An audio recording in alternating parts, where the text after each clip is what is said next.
ओम शांति। आज हम 6th lesson करेंगे। पीछे हमने बहुत कुछ जाना अपने बारे में, अपने पिता परमात्मा के बारे में। उनको कैसे याद करना है वो विधि भी सीखी और सृष्टि चक्र के बारे में भी जाना। इसका आदि मध्यांत क्या है वो सब राज परमात्मा ने हमें बताए और हमारे किस प्रकार से 84 जन्म होते हैं इस सृष्टि चक्र के अंदर, वो भी भगवान ने हमें सब जन्मों का राज बताया। और ये भी बताया कि आप पहले क्या थे, क्या बन गए हो, अब क्या बनना है। तो आज हम जानेंगे कि परमात्मा की याद से हमें कई गुणों की और कई शक्तियों की प्राप्ति होती है, क्योंकि आज हमें गुणों और शक्तियों की बहुत ज़रूरत है जीवन के अंदर। आज हम देखते हैं कि इनकी कमी के कारण आत्मा या मन कमज़ोर हो गया है, बैटरी डाउन हो गई है और कमज़ोर मन बुराइयों के वश हो जाता है। नेगेटिव और व्यर्थ के विचार चलते हैं तो मन में दुख, अशांति, चिंता, डर है ना, इस तरह की फीलिंग होती है और वो फिर कर्म में भी आती है। तो इस तरह से कमज़ोर मन पाप कर्म करता रहता है, कंट्रोलिंग पावर खत्म हो जाती है, खुद भी दुखी रहता है, दूसरों को भी दुखी करता है।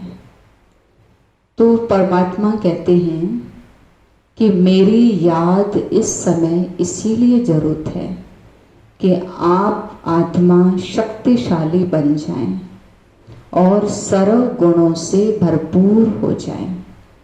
तो आपसे फिर श्रेष्ठ कर्म होंगे, सुकर्म होंगे, पुण्य कर्म होंगे और हमारा भाग्य बहुत अच्छा बनेगा।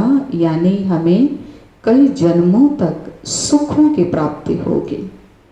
तो यहाँ इस चित्र में मुख्य 8 शक्तियों का वर्णन किया है।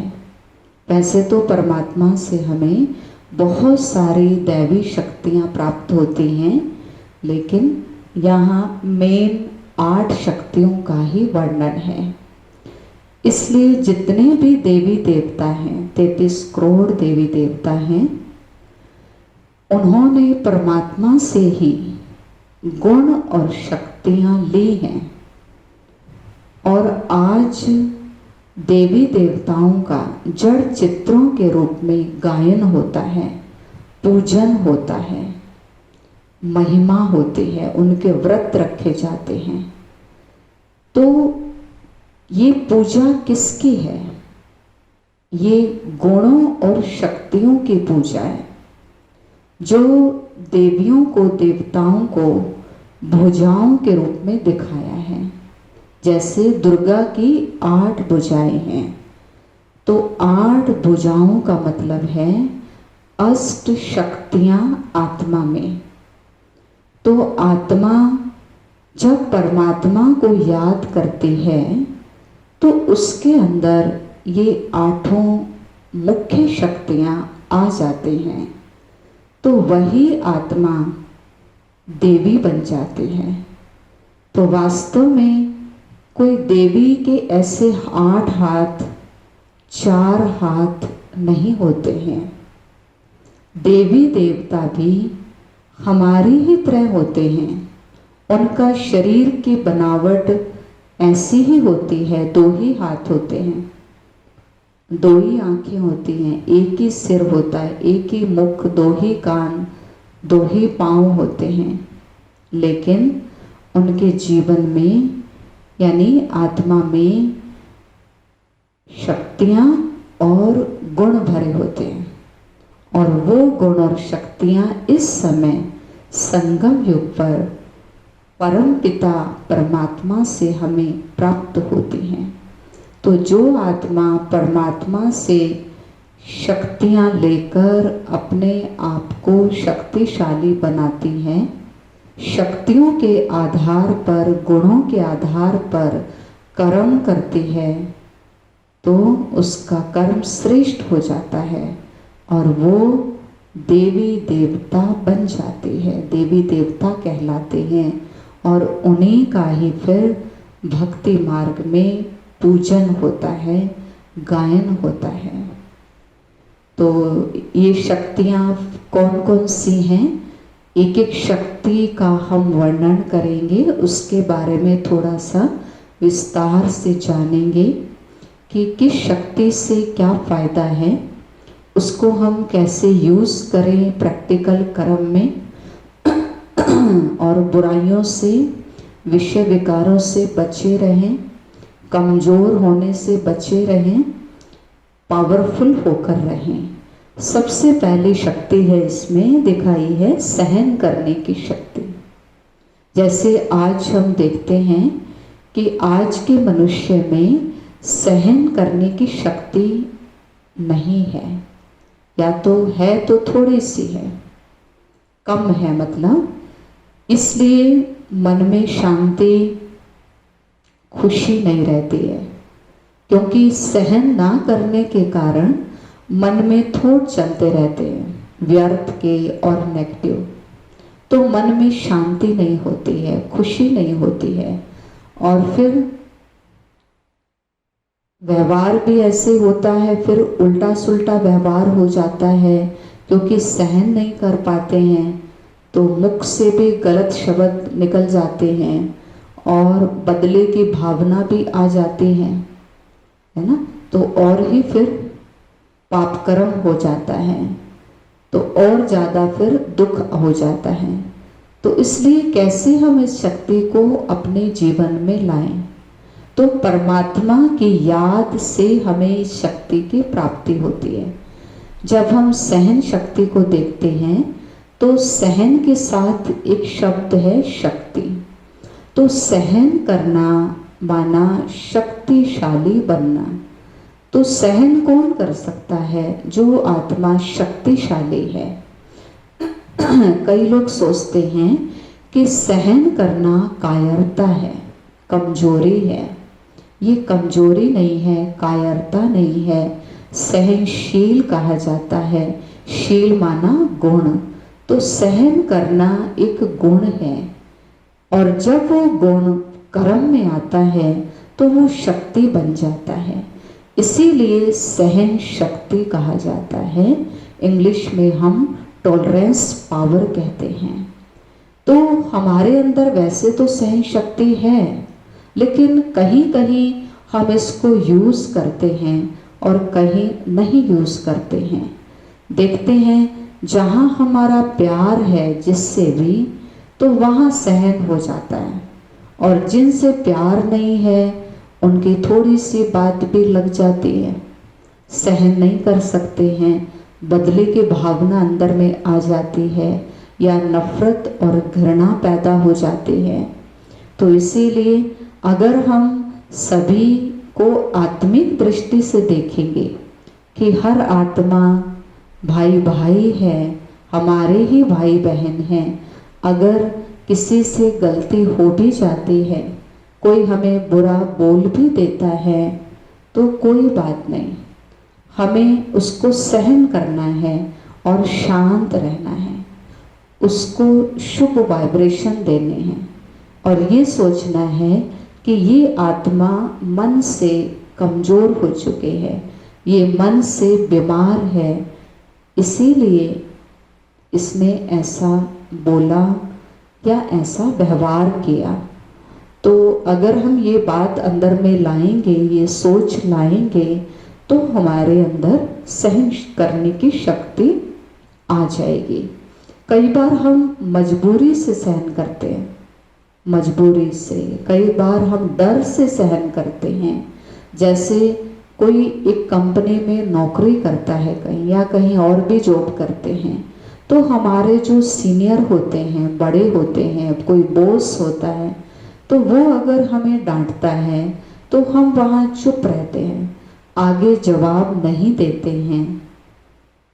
कई बार हम वहाँ मजबूरी से सहन करते हैं। हमें पता है कि अगर हमने यहाँ जवाब दिया तो नौकरी चली जाएगी, डिसरिस्पेक्ट हो जाएगा, तो इसीलिए हम चुप रहते हैं मुख से।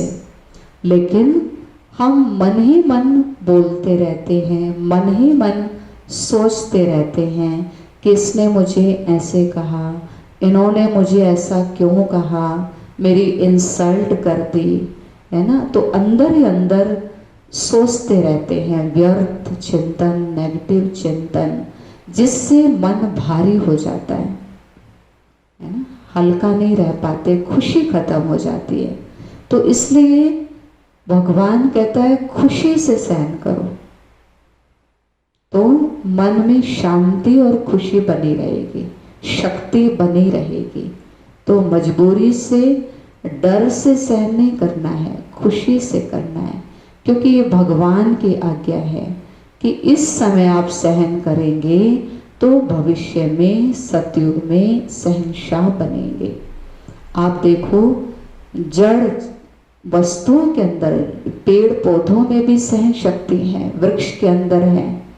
वृक्ष को आप पत्थर मारो तो उसके बदले में वो फल देता है ना, कितनी बड़ी सहन शक्ति है। लेकिन आज हम मनुष्यों के अंदर, जो हम भगवान की संतान हैं, हमारे अंदर सहन शक्ति नहीं है। तो हम भी देवता थे, देवता का मतलब है देने वाला, तो हमें क्या देना है, शुभ भावनाएं देनी है, मीठे बोल दूसरों को बोलने हैं, शुभ वचन निकालने हैं, बोल से सुख देना है, अपने व्यवहार से सुख देना है। तो हमें देना है, हम दाता के बच्चे हैं। और परमात्मा कहते हैं आज का लेकिन मनुष्य जो है वो ईंट का जवाब पत्थर से देता है। किसी ने एक थोड़ा सा शब्द कहा तो उसके बदले में 4 शब्द हम बोलते हैं, फिर वो 2 कहता है, हम 6 शब्द बोलते हैं। इस तरह से लड़ाई बढ़ती जाती है, मनमुटाव बढ़ता जाता है, संबंध खराब हो जाते हैं। लेकिन अगर एक व्यक्ति सहन कर ले, एक व्यक्ति शांत हो जाए, चुप हो जाए, तो बात वहीं की वहीं रुक जाती है, तो रिश्ते अच्छे रहते हैं। तो ये कलयुग है, तो यहाँ सुख दुख, लाभ हानि, जय पराजय, अच्छा बुरा, है ना, अशांति, ऊंच नीच, ये सब, गर्मी सर्दी, ये सब आता ही रहता है और आता ही रहेगा जब तक कलयुग है, क्योंकि बाहर परिवर्तन हो रहा है ना। आज हर चीज़ तमो प्रधान हो चुकी है, आत्माएं कमज़ोर हो चुकी हैं, प्रकृति भी तमो प्रधान हो चुकी है, क्योंकि ये लास्ट का टाइम चल रहा है। सर्दी गर्मी भी होती रहती है, लेकिन हमें अपनी आंतरिक सहन शक्ति को बढ़ाना है, तो हम विजयी बन सकते हैं। दूसरा है समाने की शक्ति। कई बार हम सहन कर लेते हैं लेकिन समाते नहीं हैं।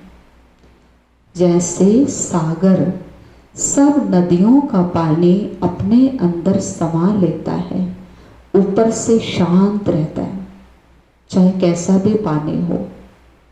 ऐसे ही परमात्मा की याद से, राजयोग के अभ्यास से भी हमारे अंदर समाने की शक्ति आती है। समाने का अर्थ है कि मन में भी नेगेटिव और व्यर्थ ना चले और मुख से भी वर्णन ना करें, कमजोरी का वर्णन ना करें।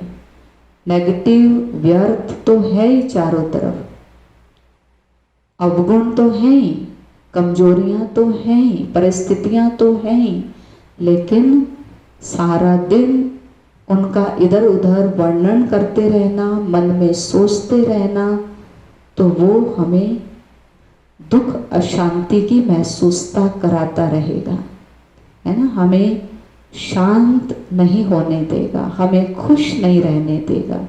इसलिए सहन करने के साथ साथ हमें समाना भी है। सब कुछ जानते हुए भी, सब कुछ देखते हुए भी मन में अच्छा चिंतन करें, शुभ चिंतन करें, शुभ भावनाएं रखें सबके लिए, और वर्णन भी वही करें।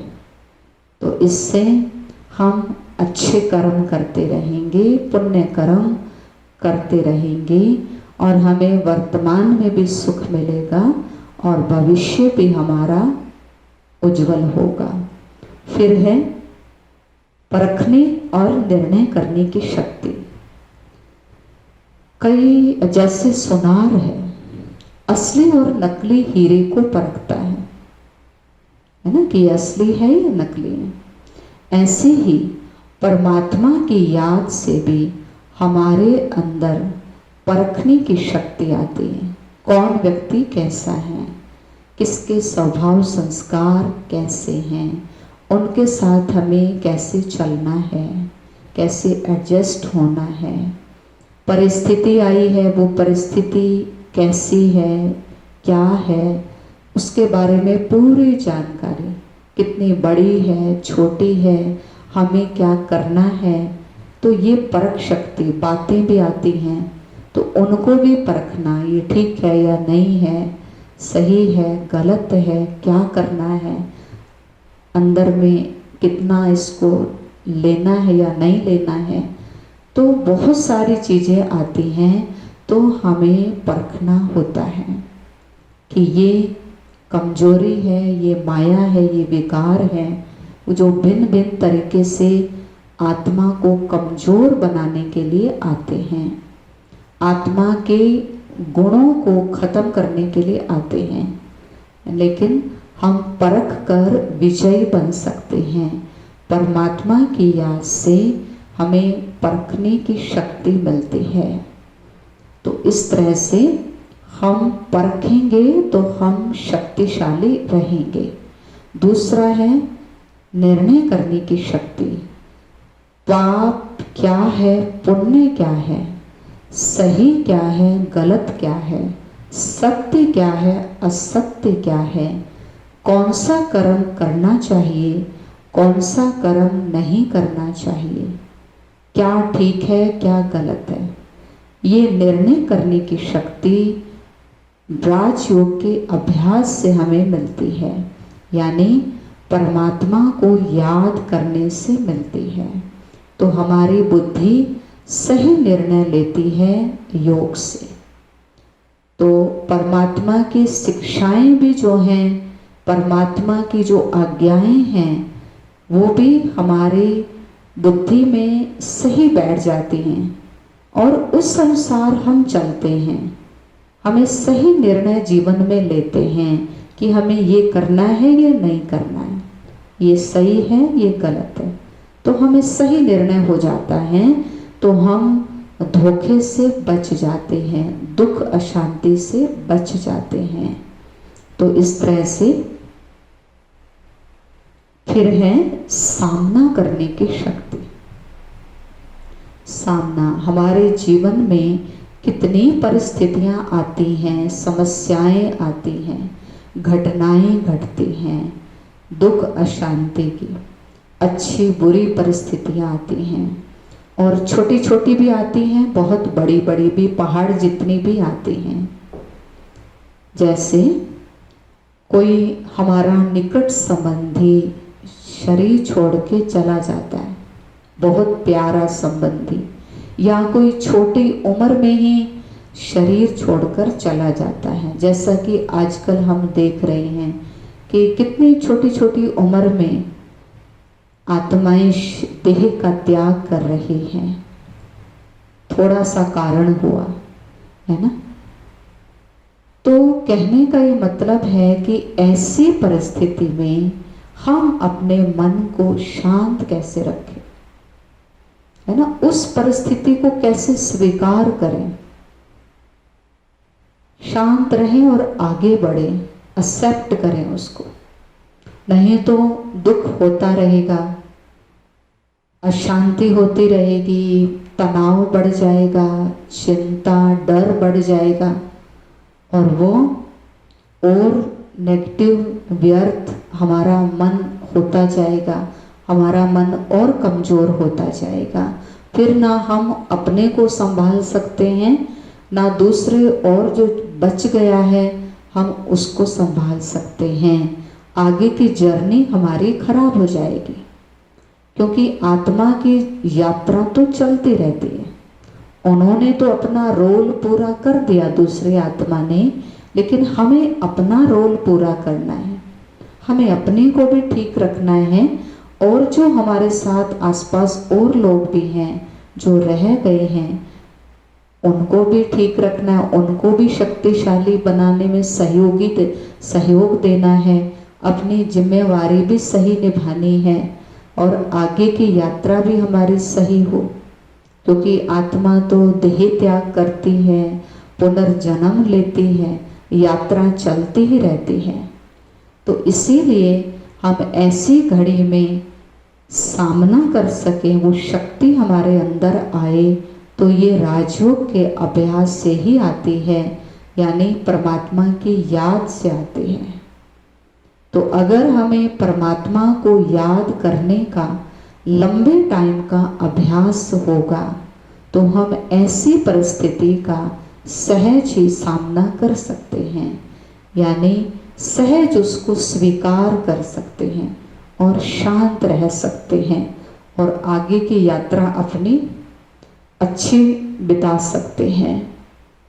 तो परमात्मा कहते हैं एक तो ये समझना है कि जो आत्मा चली गई है उसका हमारे साथ इतना ही हिसाब किताब था, अब वो किसी और के साथ हिसाब किताब है तो अब वो वहाँ पार्ट प्ले करेगी, क्योंकि आत्मा तो मरती नहीं है, शरीर बदलती है, कपड़ा बदलती है। तो एक ये बात याद रखनी है। दूसरा, आत्मा भाई भाई है, आत्मा अमर है, आत्मा को कुछ नहीं हुआ है, जो कुछ होता है शरीर को होता है। अगर ये शरीर खत्म भी हो गया तो अगला मिल जाता है। तो मेरे साथ उसका इतना ही कर्मों का हिसाब किताब था, इसको स्वीकार करना पड़ेगा। ये बहुत बड़ा चैलेंज है, लेकिन इसको एक्सेप्ट करना पड़ेगा। एक्सेप्ट करेंगे तभी शांत रह सकते हैं, है ना, और आगे अपने जीवन को बढ़ा सकते हैं। तो परमात्मा की शक्ति लेंगे तो अपने आप को शांत रख सकते हैं। फिर है सहयोग करने की शक्ति।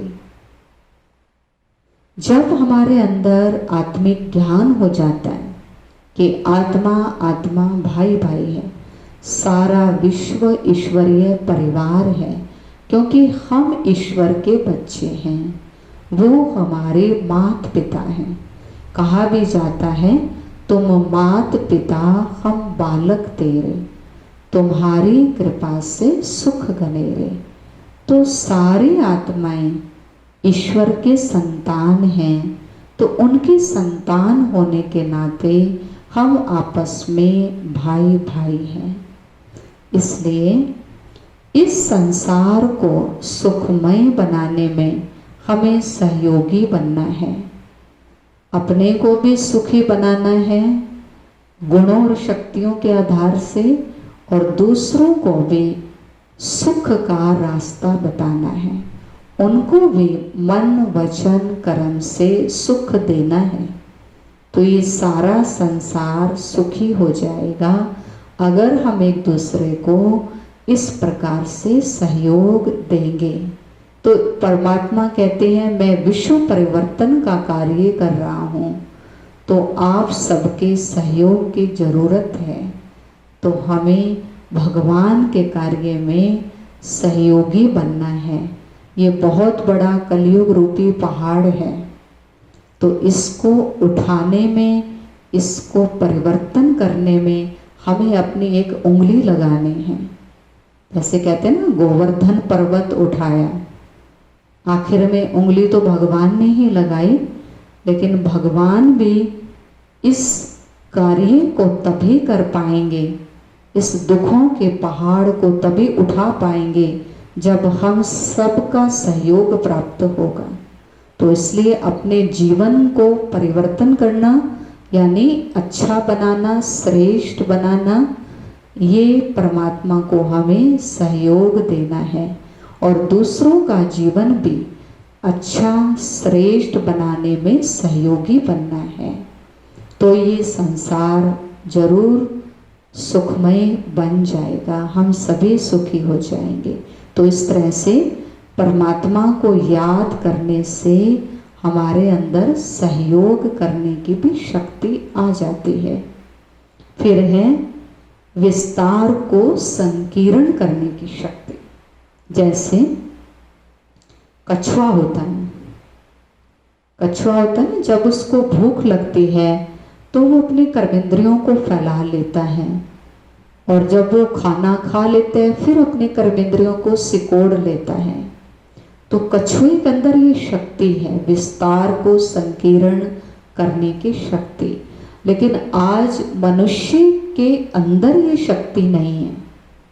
आज आत्मा सारा दिन कर्मेंद्रियों से कर्म करती है, शरीर से कर्म करती है, लेकिन करती रहती है, मन चलता रहता है, उसको हम संकीर्ण नहीं करते हैं, उसको हम विस्तार को सार में नहीं लाते हैं।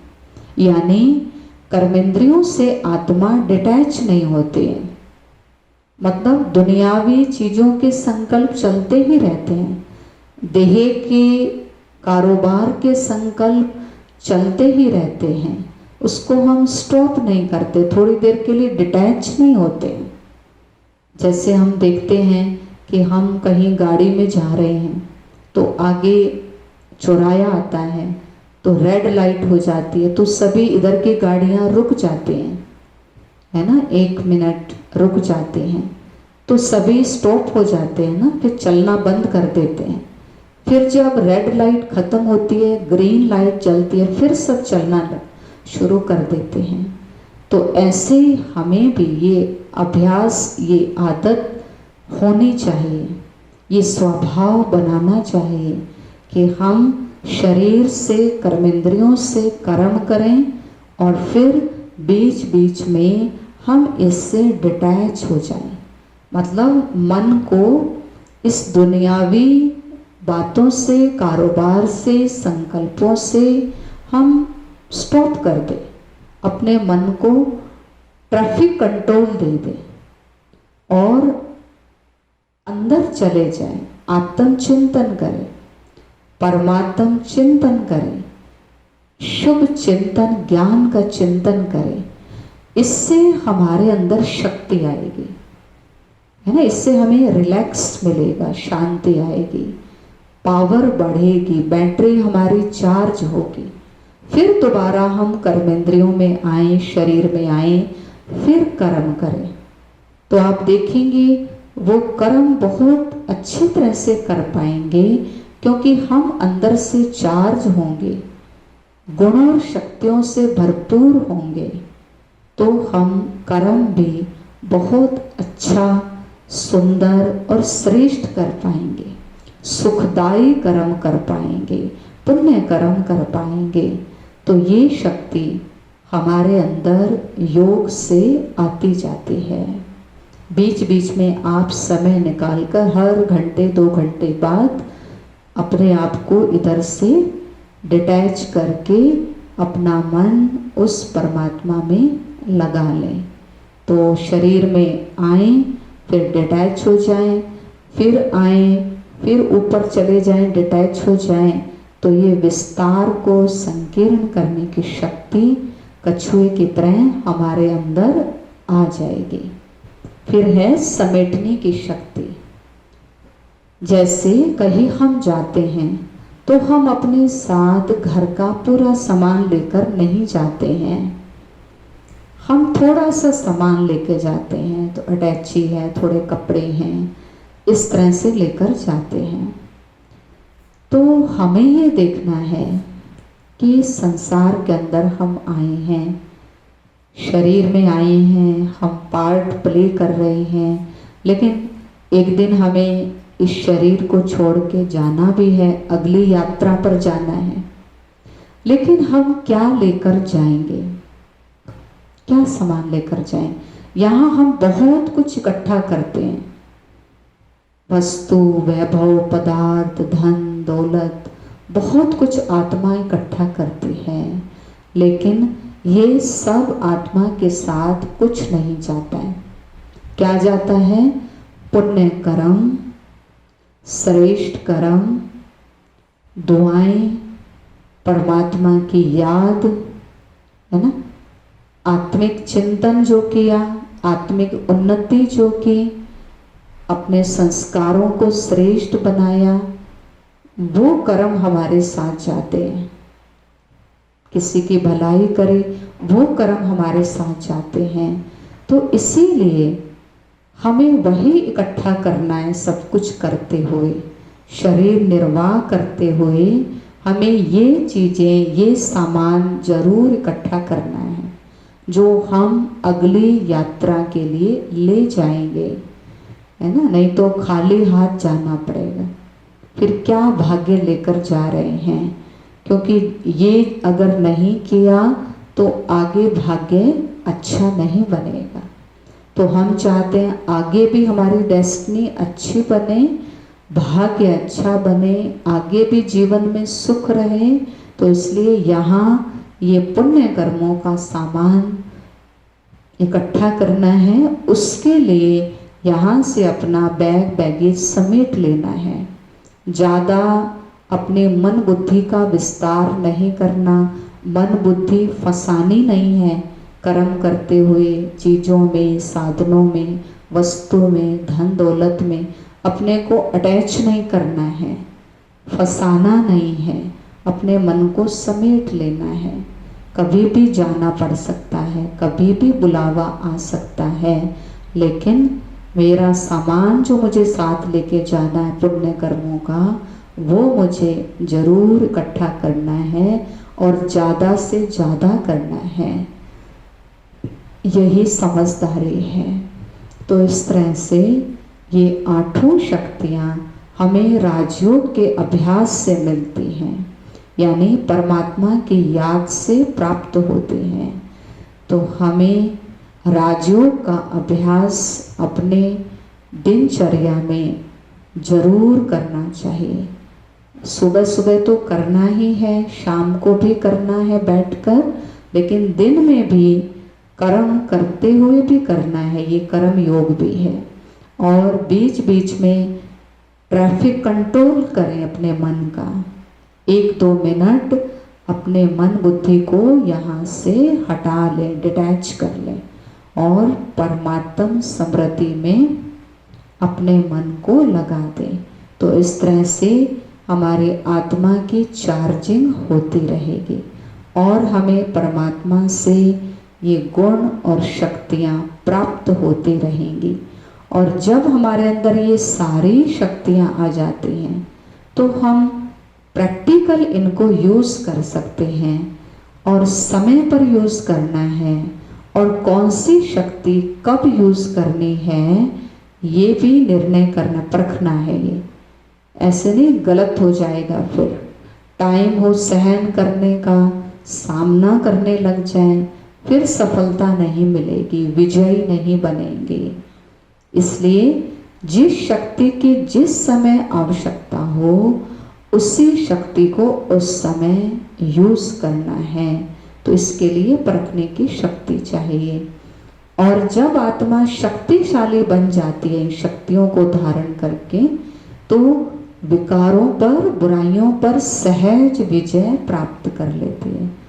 ये दिखाया है योग से हम इन विकारों पर, काम, क्रोध, लोभ, मोह, अहंकार, ईर्ष्या, द्वेष, घृणा, इन बुराइयों पर सहज विजय प्राप्त कर लेते हैं। क्योंकि इन बुराइयों की जड़ है देह अभिमान। ये देह अभिमान से आते हैं। तो जब हमें आत्मज्ञान हो जाता है, परमात्म ज्ञान हो जाता है, तो उससे अपने आप को हम कनेक्ट करते हैं, अपने मन को उनसे जोड़ते हैं, तो हमारे अंदर शक्तियाँ आती हैं, तो हमारा जीवन शक्तिशाली बन जाता है। मैं शक्तिशाली आत्मा हूँ, परमात्मा सर्वशक्तिवान है, मैं मास्टर सर्वशक्तिवान हूँ। तो इस समृद्धि से विजयी बने, यानी माया पर, विषय विकारों पर विजय पाएं और श्रेष्ठ कर्म, शुभ कर्म, पुण्य कर्म करते रहें और अपना भाग्य ऊंचा बनाते रहें। अच्छा, ओम शांति।